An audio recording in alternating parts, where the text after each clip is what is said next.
Bom dia, boa tarde, boa noite, pessoal. Aqui quem fala é o Jean, membro do grupo 32 de Arquitetura de Software.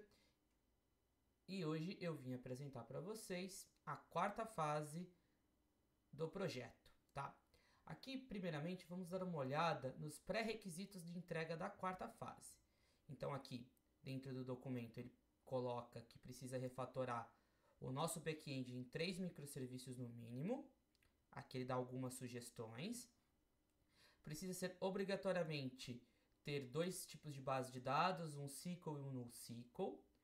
Os microserviços precisam conversar entre si via REST, via mensageria, enfim, mas não pode conversar banco a banco, tá? Os microserviços precisam ter implementado testes usando BDD, cobertura de teste de unidade, teste de integração em 80%, as branches ali precisam ser protegidas, cada microserviço com o seu repositório, precisa ter um processo de CI/CD, tá bom? Então vamos aqui dar uma olhada em como é que ficou. Primeiramente, eu vou mostrar para vocês qual foi a ideia inicial.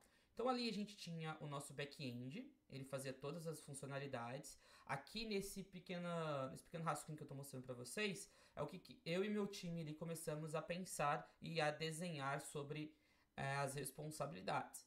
Então, primeiramente pensamos em segregar o microserviço de segurança, tá? Hoje é o responsável por gerar tanto o token público quanto o token privado para os endpoints, né? A gente tem ali dois tipos de endpoints, públicos e privados. Pensamos em refatorar toda a parte de back-office, então cadastro de produto, cadastro de categoria, o próprio CRUD de customers público, então tudo que é back-office fica dentro de um microserviço ali, e toda a parte de pedido e pagamento a gente resolveu separar. Então pedido iniciando ali dentro, quando eu faço um pedido dentro do meu fast food, esse pedido a gente pensou em disparar um evento, por conta do fluxo de pagamento ser geralmente assíncrono, porque vem via webhook em algum broker de pagamentos que a gente esteja utilizando. Então, a partir do momento que eu faço a solicitação de pedido, eu disparo dentro do meu microserviço aqui um evento para um RabbitMQ, que foi o broker que a gente escolheu. E aqui eu tenho o meu fluxo de pagamento escutando o RabbitMQ e meu fluxo de pagamento ele vai registrar dentro de um MongoDB, que foi o que a gente escolheu. Pode ver que aqui a gente manteve Postgres na maioria dos pontos e na parte de pagamento a gente foi por um MongoDB. E ali, toda vez que inicia um pedido, o fluxo de pagamento é estimulado, é registrado isso dentro do MongoDB como um pagamento em aguardando. E aí, quando é feito o webhook, quando vem do broker de pagamentos essa solicitação que o pagamento foi aprovado ou não, eu atualizo isso dentro do Mongo e disparo avisando o meu pedido de que ele pode dar continuidade. Então eu tenho aqui um relacionamento bidirecional, uma comunicação bidirecional entre esses dois microserviços, tá? E os consumers deles através do RabbitMQ. A gente também tem aqui um pequeno fluxo detalhando como que funciona a parte de security ali. Então toda vez que eu vou buscar uma informação, gerar um token de acesso para o meu usuário público, eu verifico no back-office se esse usuário existe. Também tenho a parte ali de comunicação do pedido. O pedido vai no back-office verificar se existe os itens que foram selecionados, tá? Então esse aqui foi o nosso rascunho, foi o que a gente começou a idealizar. Depois disso, a gente materializou nesse desenho aqui, que é o desenho final de arquitetura. Ele bebe das fontes das fases 2 e 3, então continuou sendo hospedado dentro da AWS, a gente tem um API Gateway, as lambdas fazendo a parte de autenticação que foram colocadas na fase 3. E aqui dentro do meu cluster, vou dar um zoom para vocês, o que eu tenho, né? Eu vou ter 3 grandes microserviços aqui dentro, basicamente o de pagamentos, de back-office e o order. A gente tem um quarto microserviço que é só para a parte de gestão de tokens, que é o auth, como eu comentei. Então temos esses 4 aqui. O auth, o back-office e o order estão utilizando Postgres como base de dados. O payment utiliza MongoDB, respeitando ali os critérios de aceite do desafio. Além disso, a gente tem aqui um Redis sendo utilizado para a parte de auth e para a parte de order. Por que a gente tem um Redis aqui dentro? Tá? O auth precisa de cache ali para a gente manter os usuários, fazer uma parte de sessão ali dentro. E o order, como ele faz uma comunicação aqui na setinha com o back-office para buscar ali item de pedido, então no lugar de ele ficar batendo toda hora, ele também mantém um cache do lado dele. Então ele faz a primeira requisição, pega os itens do pedido, valida se esses itens existem, e depois ele armazena no cache por um determinado número de tempo ali, isso tudo parametrizado via arquivo de configuração, tá? O mesmo vale ali para validação de token, então back-office e o order, sempre que for feita uma solicitação, ele vai vir aqui validar o token, seja público ou privado, dependendo do fluxo, tá bom? E meu fluxo de payment aqui, ele segue apartado, porque o único que faz comunicação com ele é o broker de pagamentos, tá?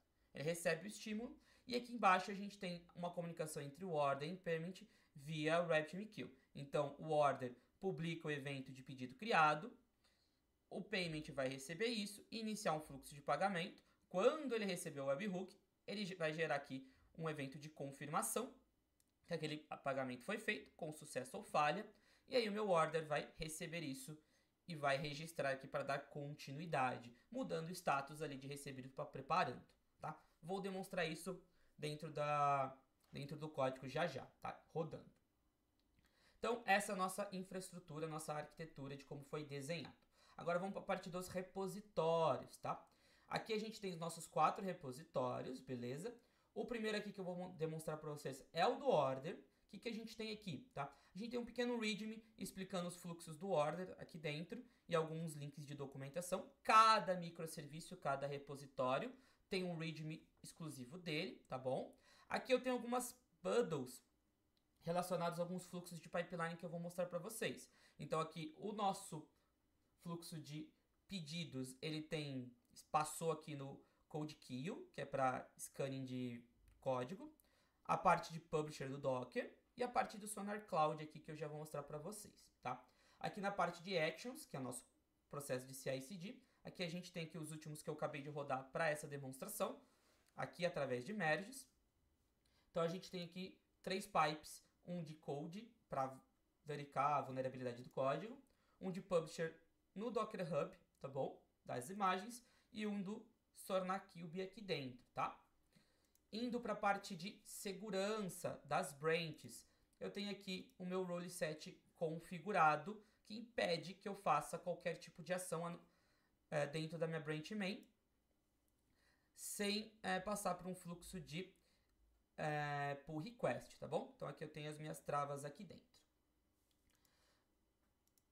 Voltando aqui para a parte do order, que eu posso demonstrar para vocês. Eu tenho aqui um link, ó, aqui dedicado para o SonarQube. Se eu clicar aqui, ele vai abrir a parte aqui, o SonarQube Cloud para código aberto, ele é de graça, então foi a ferramenta que a gente utilizou, tá bom? Aqui a gente criou uma organização chamada FIAP, e aqui a gente tem o nosso projeto do order e os fluxos aqui dentro passando no Sonar, tá bom? Depois eu dou uma visão geral da organização para vocês verem a porcentagem ali dentro.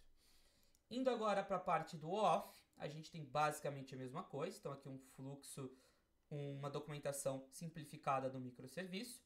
O link aqui para o off no Sonar Cloud.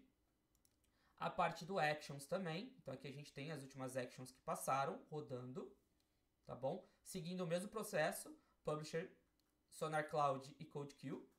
E aqui também eu tenho a parte dos settings com as rule sets seguindo o mesmo processo. Com as mesmas rule sets ali impedindo qualquer tipo de commit direto na main, tá? O back-office segue exatamente o mesmo processo. Então aqui, passando, documentação, pipeline e regra. Beleza? E a parte do payment também é a mesma coisa. A gente tem aqui uma versão do fluxo de documentação do payment, o actions aqui dentro, que rodou, e a parte do rule set também, tá bom?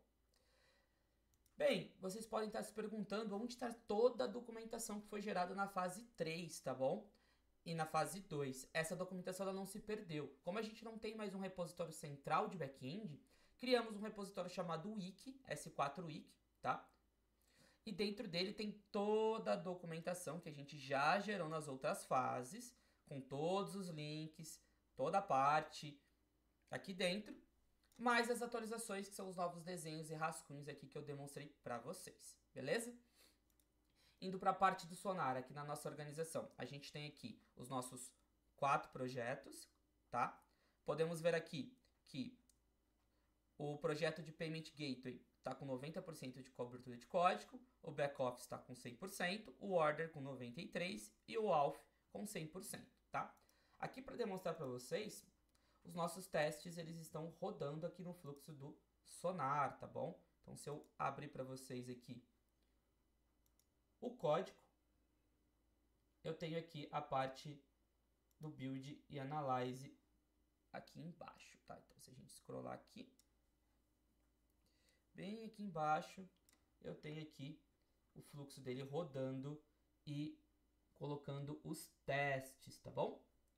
Então aqui eu rodo os testes aqui dentro. Além disso, dentro da minha imagem Docker, eu também rodo os testes, tá? Então dentro do meu publisher aqui, vamos aqui abrir o Actions, Publisher, as imagens Docker, aqui dentro, quando eu vou rodar o comando de build,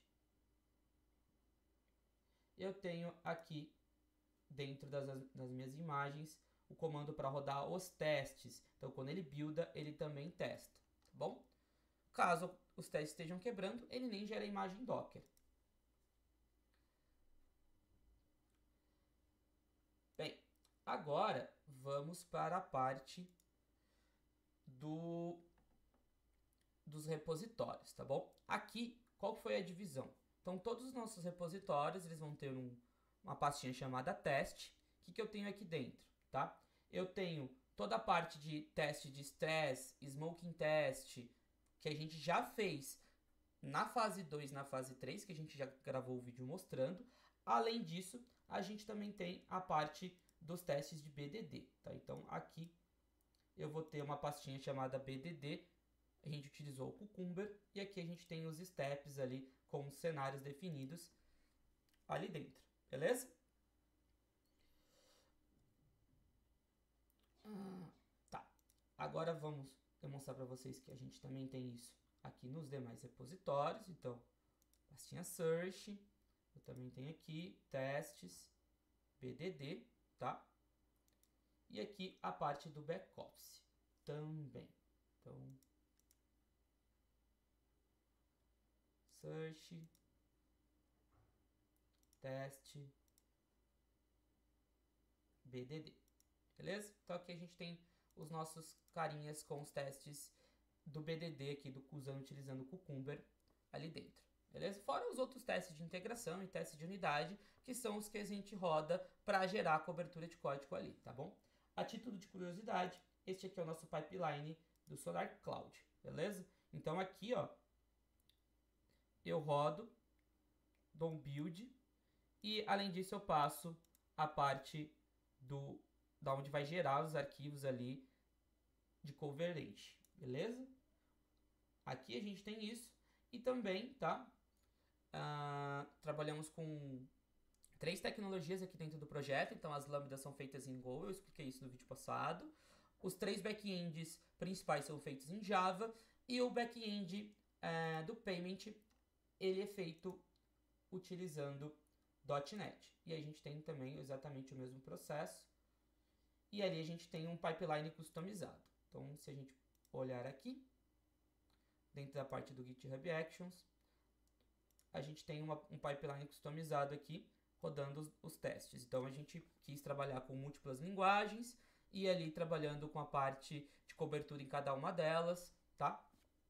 A princípio, qualquer uma das 3 linguagens serviria para desenvolver o projeto inteiro, mas aqui como a gente queria quebrar, trazer essa ideia de desacoplamento, de independência dos microserviços, simulando que eu tenha várias frentes, vários projetos, vários times trabalhando, cada um com o seu projeto ali, falando protocolos comuns, no caso a MPQ do RabbitMQ e HTTP ali com REST, via as chamadas, tá? E aí, contratos padronizados, a gente consegue fazer essa comunicação independente das linguagens, ok? E agora eu vou mostrar um pouquinho para vocês do processo funcionando. Então aqui, tá? Dentro do meu terminal, o que que eu tenho? Eu tenho aqui minhas bases de dados, tá bom? Dentro do meu cluster Kubernetes. Eu também tenho as minhas aplicações. Eu tenho um MongoDB, um RabbitMQ e um Redis, beleza? Aqui eu tenho os meus serviços, só a título de curiosidade. Eu vou abrir meu DataGrip agora, só para vocês verem nossas bases. Então aqui eu tenho 1, 2, 3, 4 bases, 5 contando do Redis, que a gente utiliza apenas como cache, ok? E aqui eu vou demonstrar para vocês o fluxo de pagamentos, tá? Então aqui, ó, eu abri dentro da minha API, eu vou limpar aqui para a gente fazer um teste do zero. Então, essa collection aqui é a collection de order payment, ela registra os fluxos de pagamento, tá bom? E esse aqui é meu database Postgres do order, tá? Com as minhas tabelas, aqui eu não tenho nenhuma requisição, beleza? Eu vou abrir aqui meu Postman, ok? Primeira coisa, eu vou simular um login, tá? Então vou logar aqui. Eu estou rodando na porta 3083, esse cara aqui. Quem é 3083? Se eu vier aqui dentro da minha lista de service, a 3083 é meu microserviço de OAuth, tá? Então, aqui eu gerei meu token com base no CPF, seguindo ali os diretivos da fase 3, tá? Quem faria essa chamada numa infraestrutura cloud é a nossa function, que a gente já demonstrou na última fase, beleza? Vou pegar o meu token aqui. Esse aqui é um teste local, rodando diretamente dentro do Kubernetes. Vou colocar aqui meu token dentro do order e vou simular que eu estou fazendo um pedido dentro do meu totem, tá bom? Vou fazendo o pedido. Lembra do meu rascunho? Vamos voltar aqui. Dentro do meu rascunho, tá? Quando eu fizer um pedido, ele vai registrar no fluxo de pagamento que um pedido foi feito. Então, vamos validar isso aqui, tá? Cliquei aqui, vou gerar um pedido. Acabou de gerar, tá? Vou pegar o identificador desse pedido. Esse pedido está com o status de received. Vou confirmar, então vou dar um get pedidos. Ainda, ó, eu estou na 3087. Eu esqueci de mostrar aqui para vocês, ó. 30.087, desculpa. 30.087 é o meu cara aqui, o meu order, tá? 30.087 é a porta. Então, fiz a solicitação. Deixa eu validar o status desse cara. Então, eu vou passar aqui, né? Ele tá como received, porque eu acabei de fazer, beleza?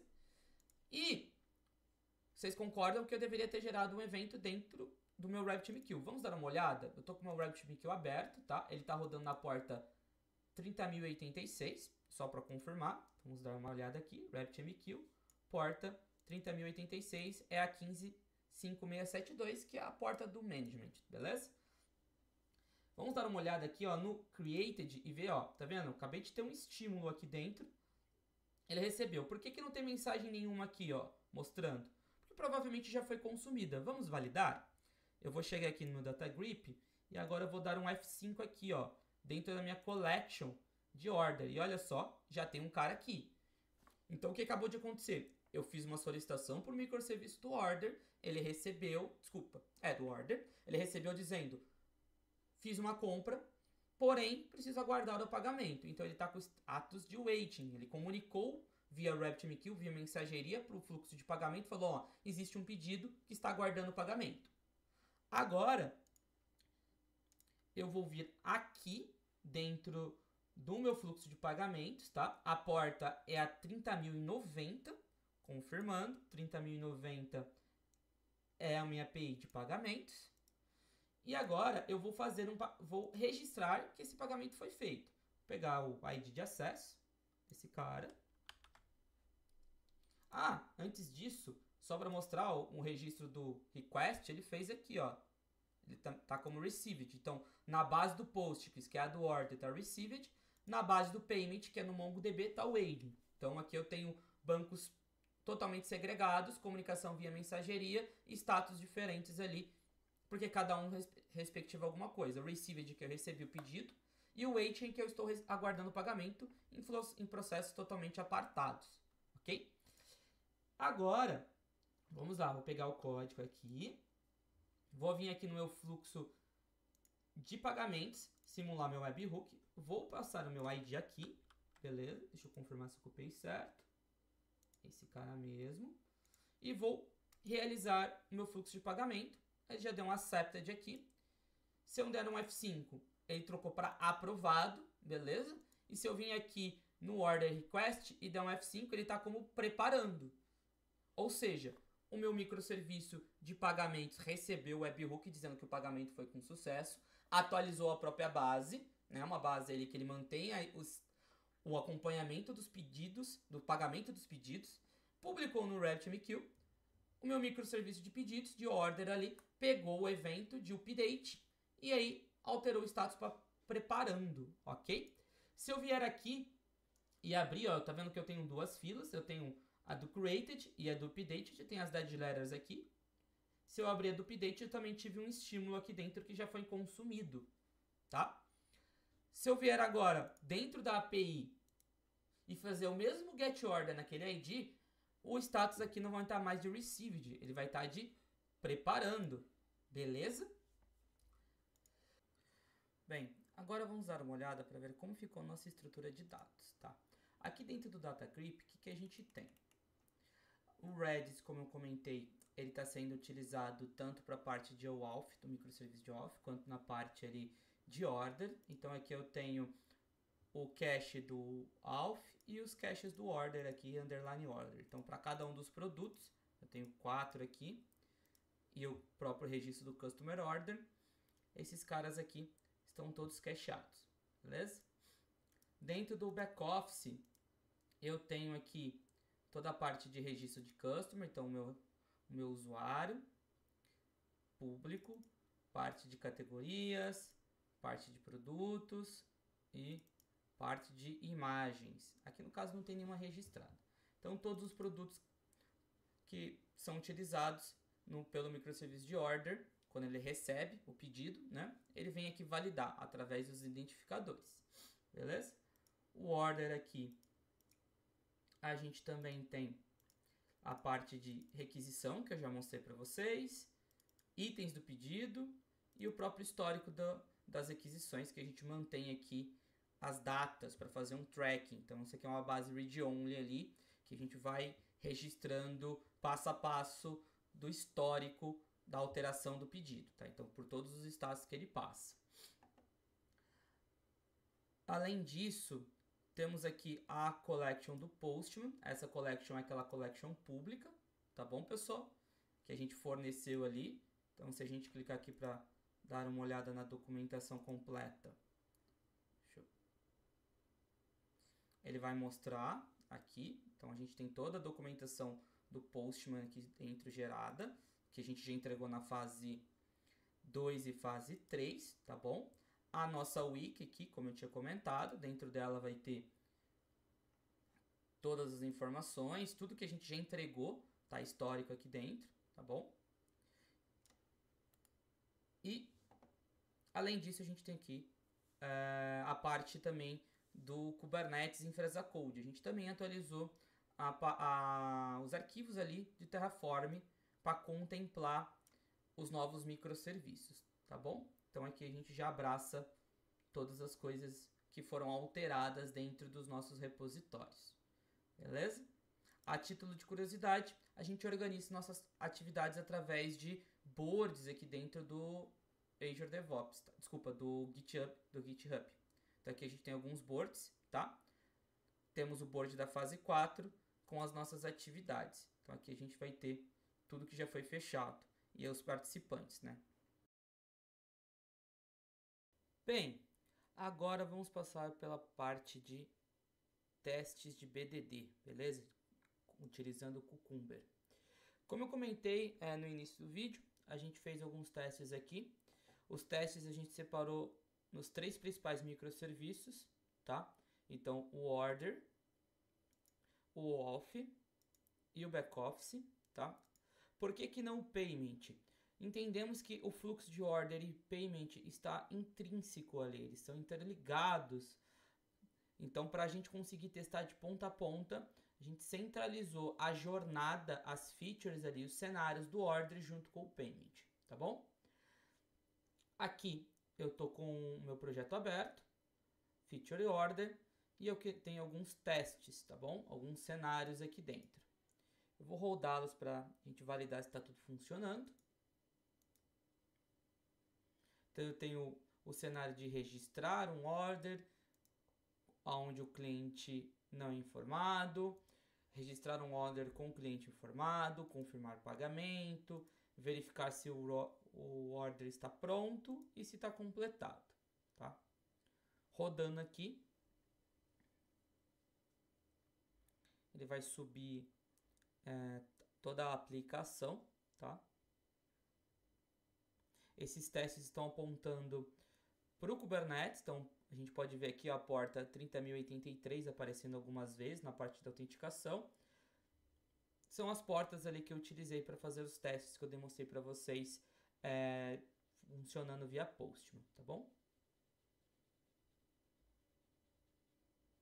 Vamos aguardar a execução e ele completou.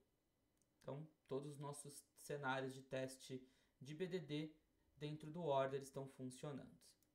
Indo para o ALF, o que a gente tem? A gente tem login do usuário, validação desse login do usuário,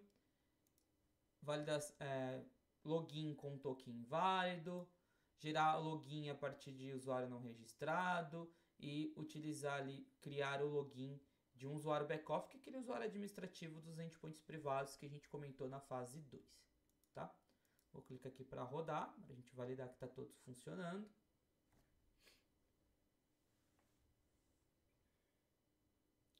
Esses testes com Cucumber eles demoram um pouquinho, tá? Porque eles estão fazendo requisições, subindo servidor, então eles são um pouquinho mais demorados, tá?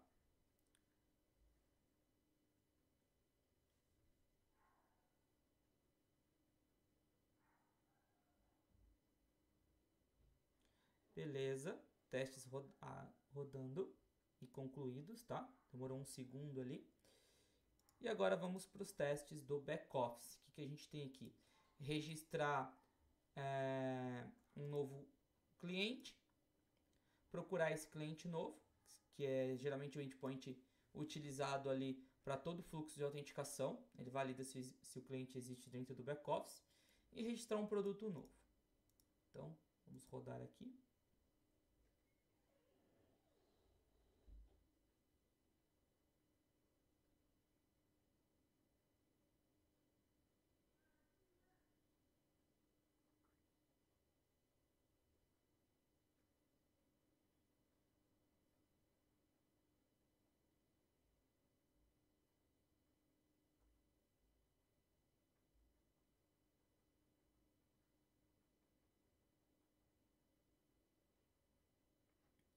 Beleza, finalizamos aqui, tá bom? Bem, com isso, eu encerro aqui o desafio da fase 4. Passamos por toda a parte de refatoração do nosso back-end para 4 grandes microserviços, tá? Dentre eles, autenticação, pedidos, pagamento, que ele acaba sendo um intermediador para o broker de pagamentos externo, e a parte do back-office, tá bom? Além disso, segregação da nossa wiki em um repositório centralizado exclusivamente para ela, atualizamos os arquivos de infraestrutura, atualizamos o desenho de arquitetura para contemplar essa nova abordagem, adicionamos no nosso pipeline a parte ali de cobertura de código, então teste de unidade, teste de integração rodando dentro do nosso pipeline, focando os ambientes ali e gerando a cobertura de código que eu apresentei para vocês. Além disso, os testes com o Cucumber e fizemos um teste ponta a ponta, chamando as APIs dentro de um cluster Kubernetes, né? Acompanhamos ali o tracking das aquisições, os registros sendo salvos nos múltiplos bancos de dados que a gente tem aqui dentro desse desafio, utilização de cache, utilização de NoSQL com MongoDB, SQL com Postgres e mensageria com RabbitMQ e comunicações HTTP ali, validando tokens, autenticando e chamando para buscar informações e contemplá-las dentro dos contextos de cada um dos microserviços. Beleza? Muito obrigado, estou encerrando por aqui.